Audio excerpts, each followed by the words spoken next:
Welcome to River Talk. Today is the 8th of February 2017, and today's topic of discussion is going to be Donald Trump's travel ban from 7 countries that are in the Middle East, some are in Africa, etc.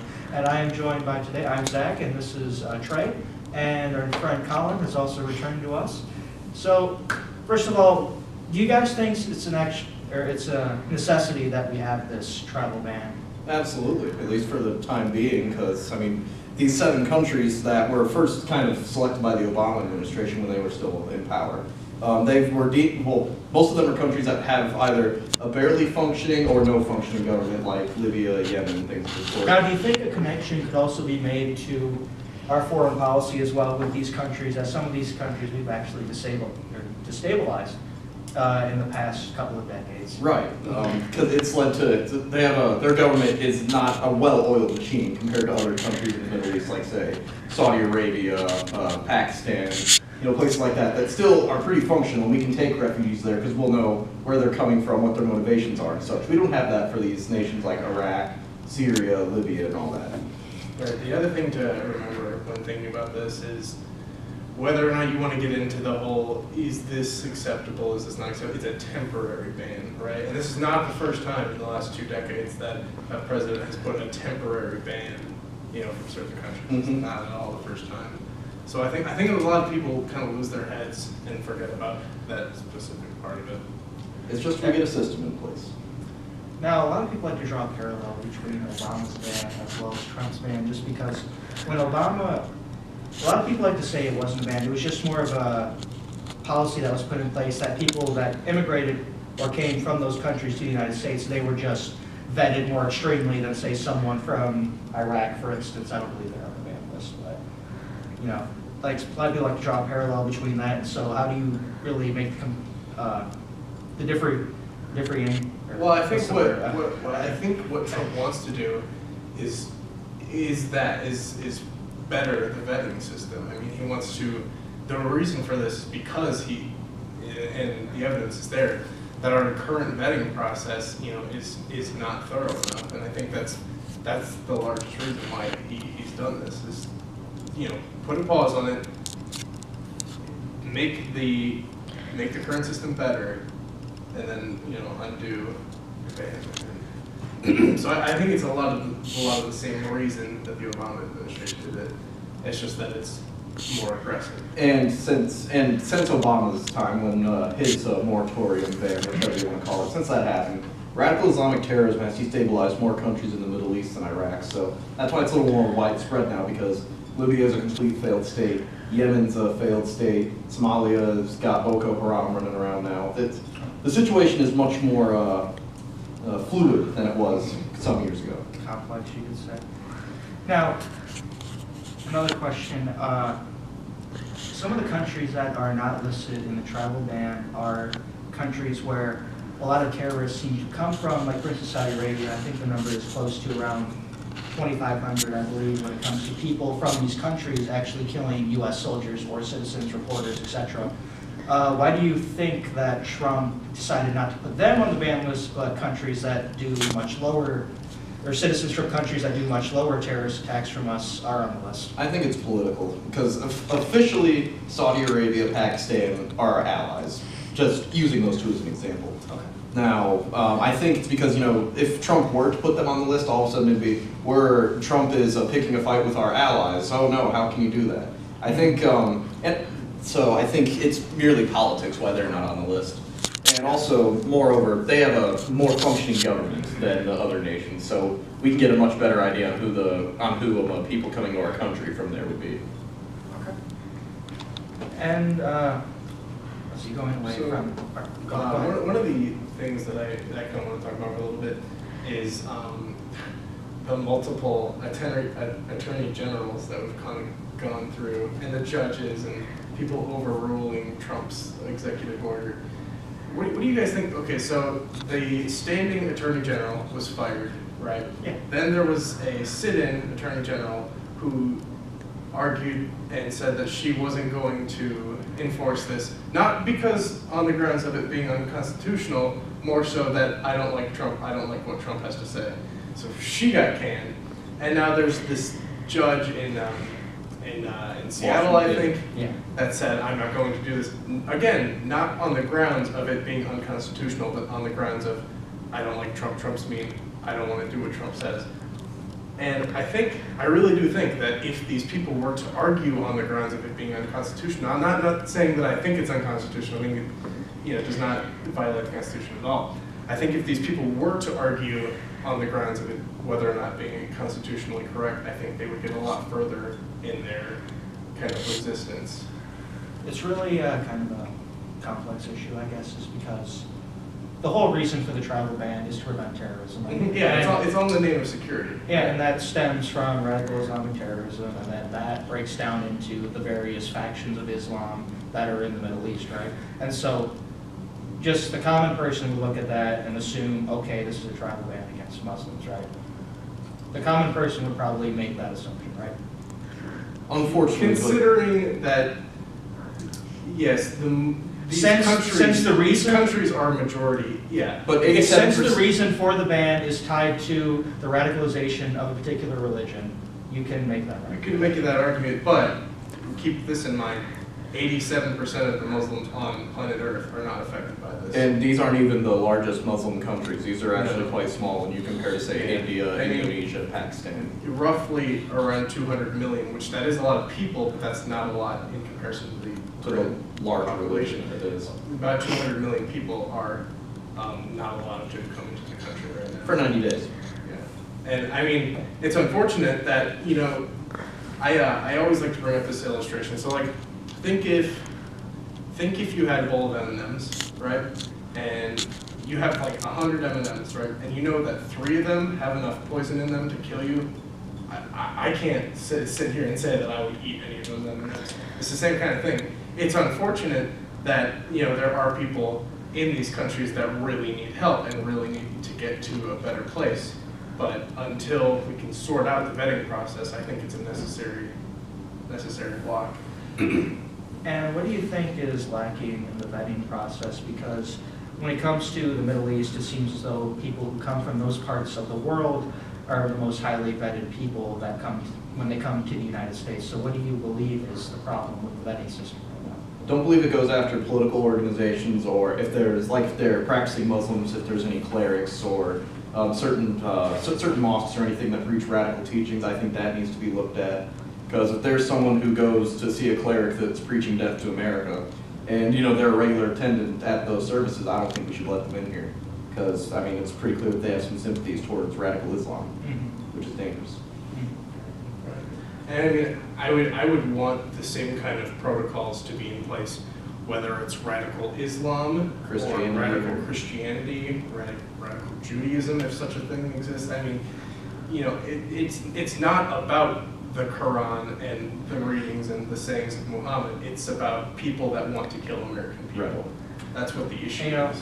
The Quran is a really interesting book because, I don't want to diss the religion or anything, but it's just that, the Quran, they always, Muslims in general like to preach that Islam is the religion of peace. Right. And then they have this entire section in the book that is dedicated to how to rule like a medieval society, Yeah, right. Well, see, that's where things get really hairy, and that's where I really try to cut clean, because you think about the Old Testament and the New Testament, there are quite a few hairy things in there too. But yeah, the Quran, other vulgar acts that I'm not going to talk about are mentioned, and just like certain vulgar acts are mentioned in the Bible.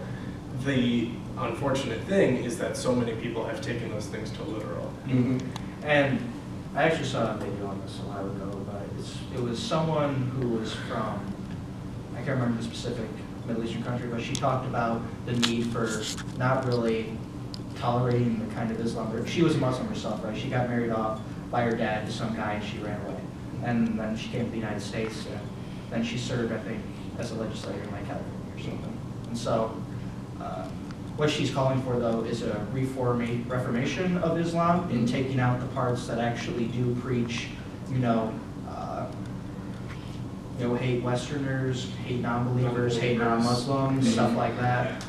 And, she's saying, this is an obvious issue in Islam and that we shouldn't sugarcoat it by saying we need to just tolerate all aspects of Islam. We need to reform the Quran so that it doesn't preach such, nasty things to Westerners, etc. Right. And the problem that comes along with that, sorry, Colin, the problem that comes along with that largely is people immediately snap to, you're saying negative things about a religion, you must be racist, you must be a bigot. You know, as soon as you close off all sorts of opposition or conversation like that, it just paints everyone in an uglier light. All right, so where we left off was we were talking about the travel ban that has been put in place by President Donald Trump, and I think we were going to move the discussion towards last night's healthcare debate between Bernie Sanders and Ted Cruz. So at first, I just want your guys' take on what your personal thoughts on Well, that. first I thought it was very interesting that CNN had Ted Cruz Yeah, that was on pretty one of their cool. programs. Yeah, that's a real sign of good faith. I thought, I didn't watch the whole debate. I've seen a couple highlight videos. I thought both sides represented both people represented their cases pretty well. It's a lot more interesting to watch people talk about like substance and actual things. And not Believe it how or mean not, Trump is. Or how nasty of a woman Hillary is. It's very nice. As true as that may be. And you know what? It's such a small thing, but I noticed this a lot during the debate. Was that when both of them were talking, they both were sat there quietly and waited for the person to finish their sentence. You know, like there wasn't no interruptions of wrong, no, like stuff like that, No or influence. you know. And I just thought it was nice to see two politicians debating their points and having a little sign of respect and dignity for each other. You know, it's really small thing, Very but interesting. nice to notice.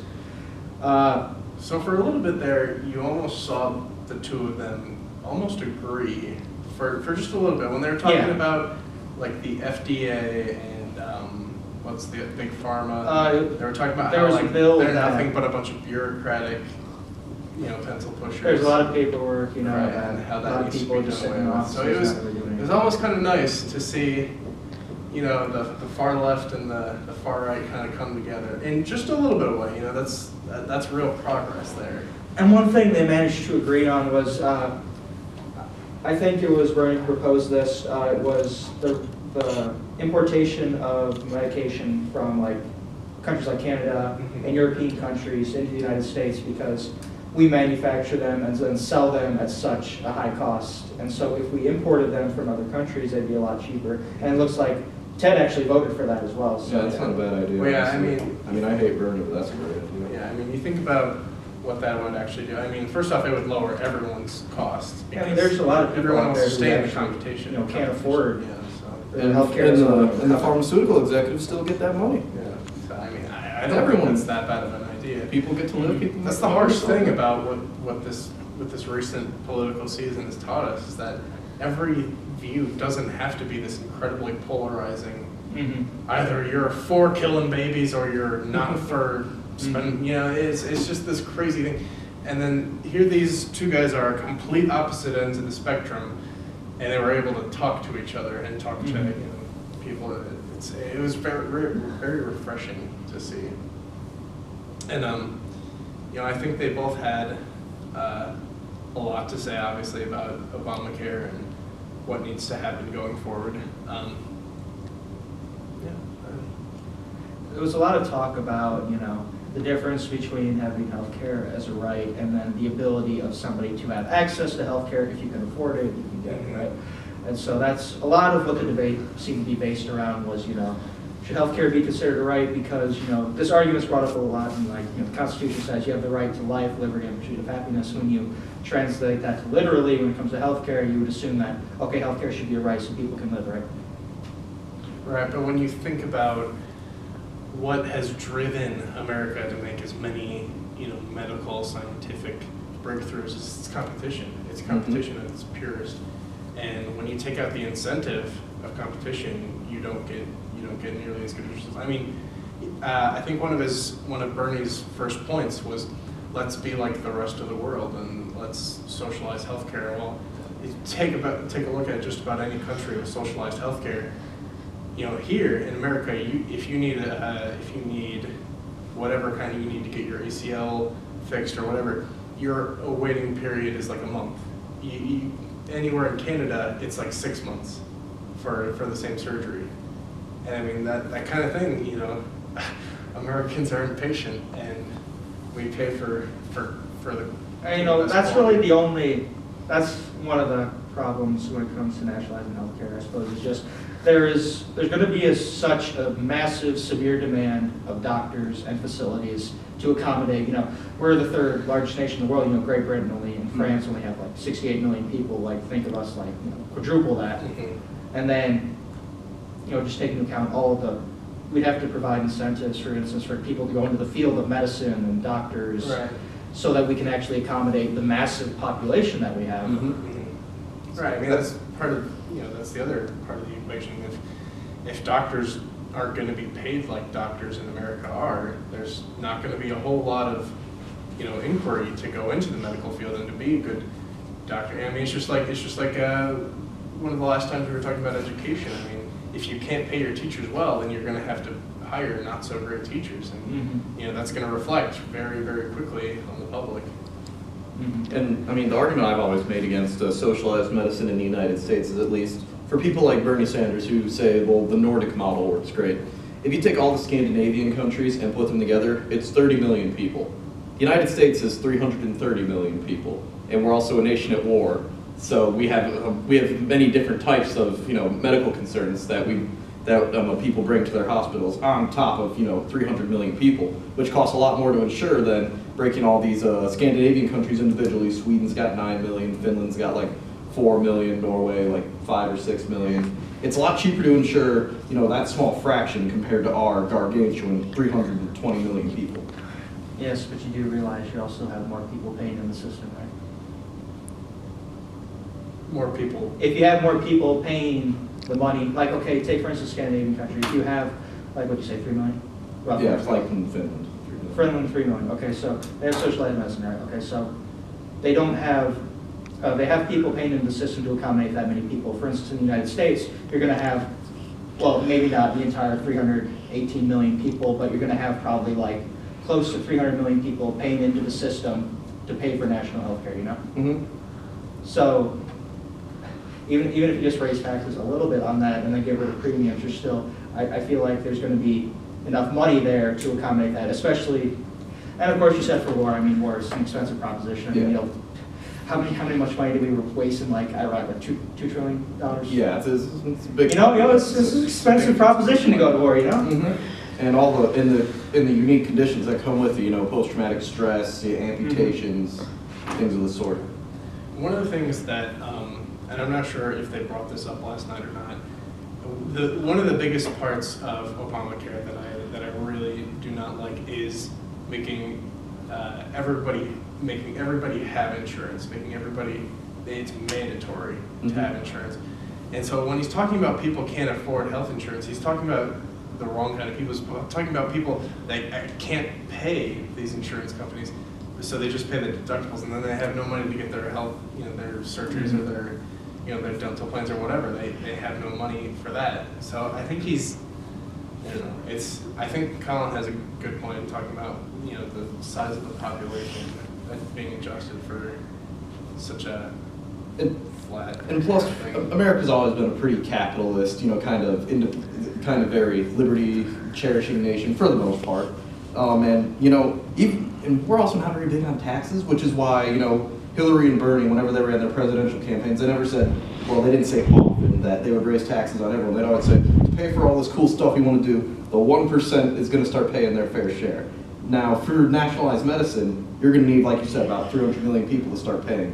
300 million people aren't going to like this tax hike that they got to pay for everyone's health insurance, even if it's Joe Schmo sitting at home on his couch and he sprains his ankle, and now, you know, average middle-class American's going to have to pay for him to get his expensive medical procedures. And I think a lot of folk in America would not be okay with that, hypothetically, if we were able to pay for it. Sure. And I always like to look at, you know, healthcare and education from the standpoint of the general welfare, like, you know how, you know, infrastructure's there to help the general welfare of the people. Everybody uses the infrastructure in our country, right? So it's the same thing, I believe, when it comes to education. You know, if you want to get out of the situations you are in, if you're poor and you can't afford to go to college, right, you're stuck working probably 3 part-time jobs to maybe pay your way through college, or you take an exceedingly amount of loans out just to pay for your college tuition, right? Maybe housing, dorms, etc. And then you're left in an awkward situation if you are lucky enough to get to the point of graduating that you're probably $80,000, $90,000 in debt or something like that. You go to a major university. And so just making that tuition free, you know, I always like this conversation, you know, when it comes to making colleges tuition free, you know, it's, I think it was proposed as like a $9 billion plan over a 10-year period. But now we're proposing to build a wall, which costs, you know, 10, 11, maybe $12 trillion. The cost kind of estimates between that. And so I'm just curious, you know, we have the money to not send people to places of education so they can become better people, but we do have the ability to build a great wall on our southern border. I love that right there. Well, ultimately, Mexico's paying for the wall, okay? Let's see. We're Let's gonna, see if that happens. We're going to cover the costs initially, but we're going to slap them with a tariff if they're not going to just voluntarily hand over the money, so Mexico. And I feel like we have next week's topic, so we'll see you next time, all right?